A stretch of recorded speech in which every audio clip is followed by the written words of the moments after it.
Okay guys, welcome back to the channel, continuing my GR Research speaker build. I thought by now I'd have music, but as fate has it with this build is that I underestimated the amount of time required to wire this. You're talking about 22 drivers, 2 terminals per driver, sometimes multiple legs coming off of wires, 3 different types of drivers, some in parallel series, inverting polarity. It's very much of a dizzying thing. He does provide a schematic as well as for the, this isn't even talking about the crossover, okay? The crossover is a whole different ball game, but, and I won't show that schematic because I think he likes to keep the values and all that proprietary, but this can get very complex. You've got positives turning into negatives and negatives going to positives. So color coding just will get dizzying and you can easily make a mistake. So my recommendations are as follows. Get these little letter things. You can get them almost anywhere. These little letter things where you can label each wire. And this was a good exercise. I mean, it took over an hour just for this one speaker, so it's a couple hour investment of time. But even on the terminals on the speaker, I put A and A where that's going, E where it's going.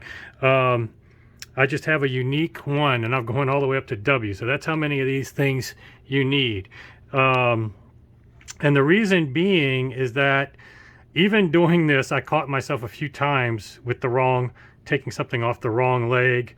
It's just so dizzying when you've got red, yellow, positive, negative, and trying to follow this, that it's easy to make a mistake, especially if you're an amateur. So investing an hour's time in doing this and making sure when you're finished that you have each terminal and each end of every wire that you pre-cut with a designated endpoint is probably worth your while. Now, the other thing I would say is cut your wire.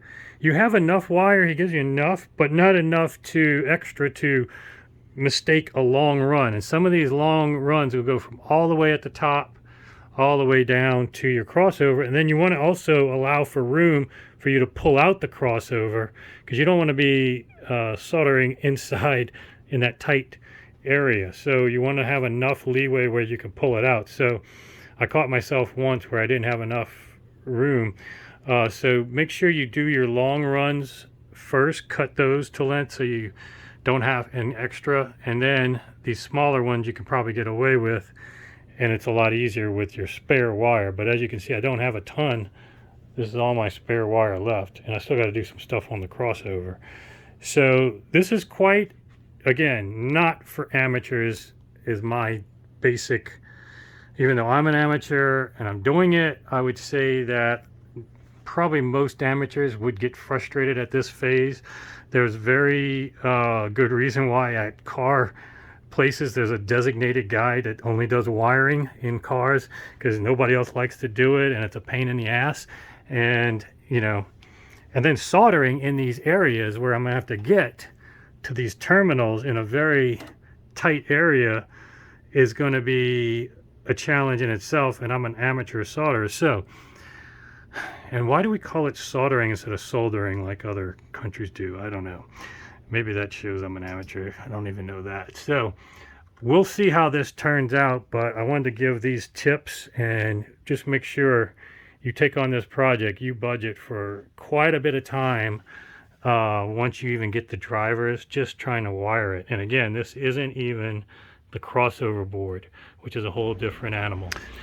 Okay guys, welcome back to the channel. I'm going to talk about the wiring of the NXtreme speaker build and show you from a newbie's perspective the different challenges I encountered and different options I evaluated, and hopefully save you time and trouble down the road. First of all, let's get this out the way if I haven't said it before.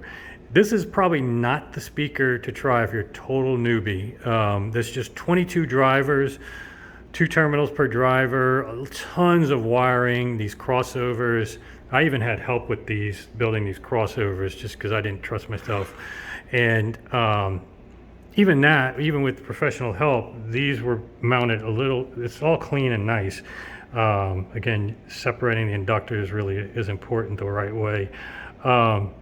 But even this was mounted too close to this. You know, in hindsight, this probably should have been elsewhere. So again, just thinking of logistics, and even experts can make mistakes. So anyway, getting back though to connections, it's important to label them. I can't stress that enough, because you're going to be going from negative to positive, positive to negative. And then in my case, I even ran out of white wire. So there's some that I would rather use white wire for color coding, but I had to use red. So again, labeling every single termination point with a unique numbering match is so much easier and eliminates the stress, because I won't show you the schematic of the actual crossover, but just here you can see you're going from positive to negative. You know, this is a lot of wiring, splicing, you know, just tons of, and this is just at the driver's side. This isn't at the crossover side. Okay, so just be prepared. Now, if you're a newbie with soldering, I would do like I did. Just play with some, you know, wire first, and try soldering it, unsolder it, tinning it first, you know, and getting practice. My soldering iron's crap, and so it was giving me trouble. I wasn't even getting a good tinning. I did have more success when I used this Stay Silv kind of flux, but I think it was just mainly my soldering iron. I don't think you really need that. Just something you want to consider. What I did notice is that, again, won't be that problematic. It happened to me mainly because I was doing things multiple times and trying stuff, but there's a tremendous amount of heat that gets conducted, not just here where you're melting the solder, but it gets traveled all the way up. If you hold this by hand, you'll feel it. You know, it gets super hot all the way up. And I want you to remember that part when I talk about something later that I'm deviating from Danny's recommendation on, but we'll get to that later. Sticking with the solder, you know, these alligator clamps too, you want the ones with the rubber protection, because this gets so hot that the insulation can melt, and the alligator clamps actually pierce through when you've put the heat on too long, or, you know, again, this was just a test wire, so you're probably not going to have this issue with most of your soldering, but be very careful about heat and whatnot, and especially if you're new. I know Danny's video makes it look so easy, tinning and just connecting two wires. Also, this is solid core wire, so it's not like you can bend this very easy, especially if you're only stripping this much. There's nothing to bend or fan out and twist. This is not twistable, okay? Unless you cut off, you know, strip a wide, a much longer length. So be prepared for that. This is solid core and not as flexible. You know, I can't even bend it even 90 degrees here. Just barely bend it doing my hand. So be prepared for that challenge when soldering two wires. Now, to address the heat, they do have these heat sink things that you can clip on, and you know, these are basically heat sinks that help absorb the heat. I'm not sure how good they work, but if I was a newbie, I'd just get them and use them just to be safe. If you don't want to solder and you find that your skills are not too good, I do have these things. I'm not going to use them, I don't think, but you basically put them on, and then you can take your wire and put it on the other side, and it's basically got solder in the middle, and you use a heat gun and it melts the solder, fuses everything together. The two blues are actually glue and heat shrink wrap, so it makes it's supposedly a watertight connection. So theoretically, this could be your non-solder solution if you're a newbie that just wants to do something like that. And it'll even work with these connections that have been soldered ahead of time. You can do that and still have the room to put in a wire from the speaker lead that come in here. It'll fit in there, and then you can use your heat gun. And in theory, this should give a pretty good connection. That's also watertight. So just another option I explored. You're going to need crimpers. Well, you're going to need crimpers if you use what I'm changing from Danny's recommendation. I'm basically going to use these things. And let me go to the back. Let me pause the video, go to the back, and I'll show you why. Okay guys, let's talk about why I'm choosing to use these connectors to the terminals versus soldering like Danny recommends.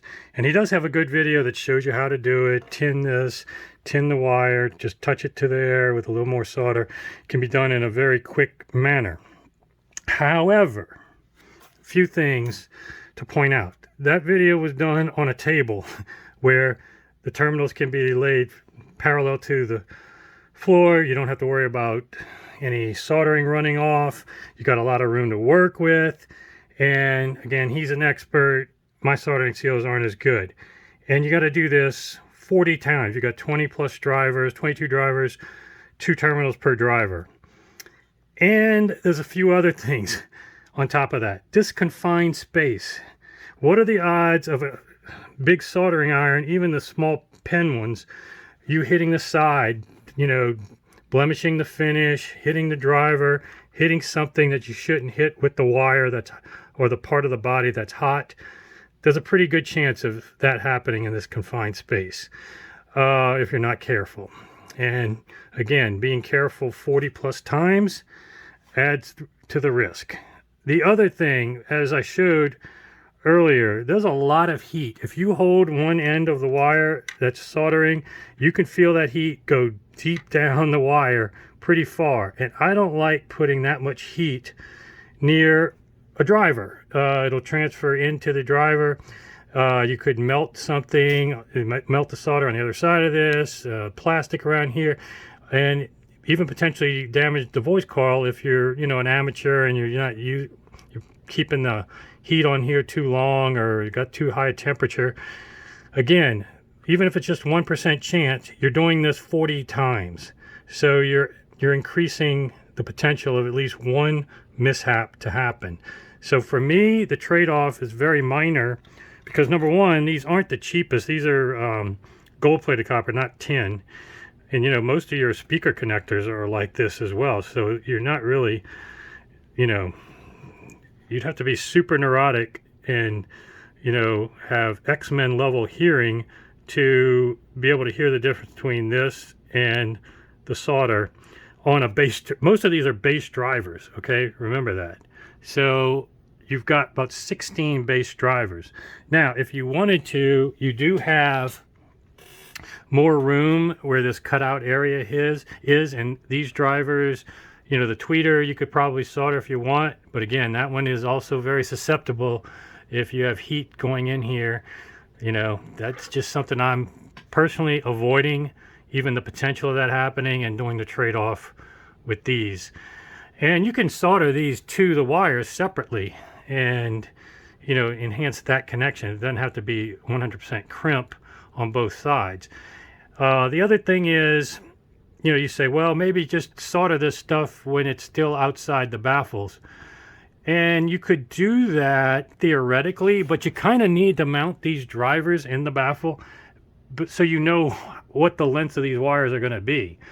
So, you know, I think that mounting these first and being able to kind of measure exactly where the terminals are and get the right size wire, because you really don't get extra wire with this. It came down to the wire with me, literally, forgive the pun, with the amount of wire needed. So mounting them, and then if I wanted to unmount them, unscrew and then rescrew, you know, damaging those screw holes from multiple ins and outs, I'd rather just, again, the trade-off is very minor for me.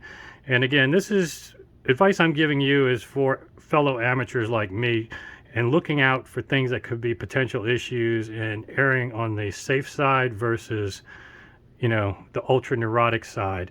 So I'll let you make the call, but I thought I would share, you know, at least what I'm doing and the rationale why. So hopefully you find this helpful. Okay, guys, we do have everything wired, and I do have music, but the problem is this driver right here, when I first listened 15 seconds in, this one was bad. And I'll put a video at the very end, excerpt of what it sounded like. Definitely a defect in the driver. just weird how it would just, even just pushing it in without anything hooked up, you could tell the scratching. And evidently they know about that issue occasionally happening with these drivers, but it's very rare, and just Murphy's Law ended up happening to me, just like the shipping damage. So again, they swear it doesn't happen much. And I met one of Danny's assistants in Dallas. We swapped it out pretty quickly. So everything is fine now. And I do have music. Let me show you though, before I get to, I'll do a separate video with music clips and all that fun stuff. But let me show you the wiring again in the back. I did end up doing the clips, and for certain woofers, you do have to do either multiple solder jobs to a terminal and hook up above. And I've used these T connectors instead, talking to a few guys I trust. They swear by these things working good. And again, I'm doing this just on woofers. So that's really what these T connectors are needed for. So I'm just not neurotic about it and worried about it, but I'll leave it up to you. You can decide. I even did it on the tweeter, but the tweeter does have, unlike these that are all tin anyway, so that was another reason why I wasn't too concerned. These have tin connections on the driver itself. The tweeter actually does look like it has copper, so if you want to do solder on the copper and clips on the woofers, that would totally make sense to me. I'm going to leave that up to you guys. Whatever your risk profile, whatever you're neurotic about, you choose for your own build. I'm just showing you what I did and why. I will say, if you're neurotic about connections, Danny's actual one, he has a whole nother set of terminations here to totally decouple the crossover from the bottom if he wants to pull it out and put it on his desk. I left enough leeway, and it's got Velcro on the bottom, so that's how it's attached in there. I didn't screw it down. It's got Velcro, and I can pull it out enough if I need to do minor repairs. But Danny does a whole nother set of terminating the wires 3 times for each set of drivers and puts terminals here. So, and it still sounds great. So, you know, there's no reason to be too neurotic about connections, as long as it's quality connections, they're secure, firm, and they're not going to fall out. If I was traveling like Danny does on shows maybe, and you know, then soldering maybe, certainly long term, it's a great option to do. So make your decision there. It just does look messier because I can't put some of the T connections. I could use the channels that come with the braces to run wire, but you can't do it with these T connectors. So I did the middle channel for wiring. It looks a little messy, but what I'm going to do is, for OCD purposes, I'll zip tie some of these together and put some black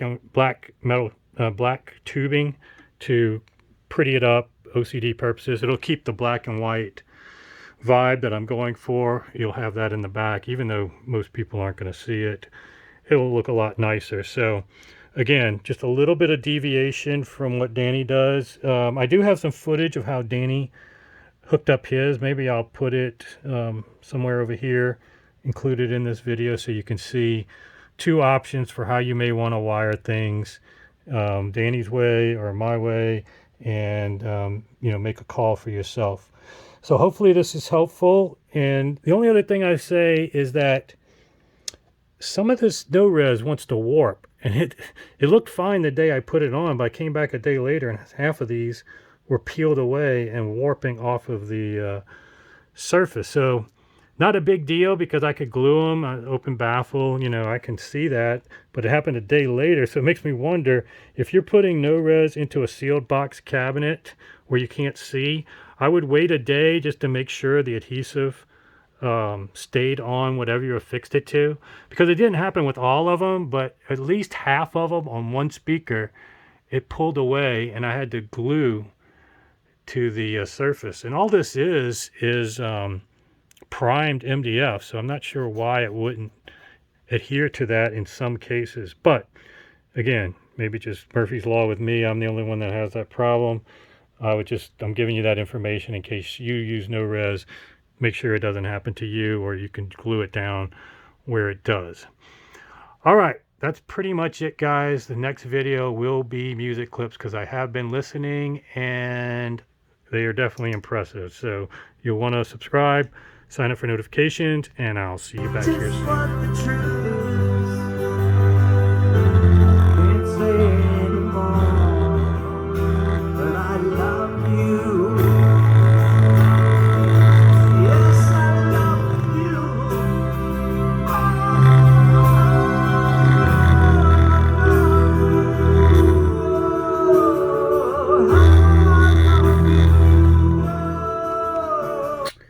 Okay, so I pulled the driver and hear that? It's just scraping or something. All the other ones obviously fine, you can press them. But the weird thing is you can't see anything catching and where it's coming from, and I can't see anything. You can shake, there's nothing stuck in there. It just seems like some kind of design defect. And there's just nothing that I can tell what's going on here, what's causing the noise. Yeah, just no sign. So anyway, pretty disappointing. See what happens.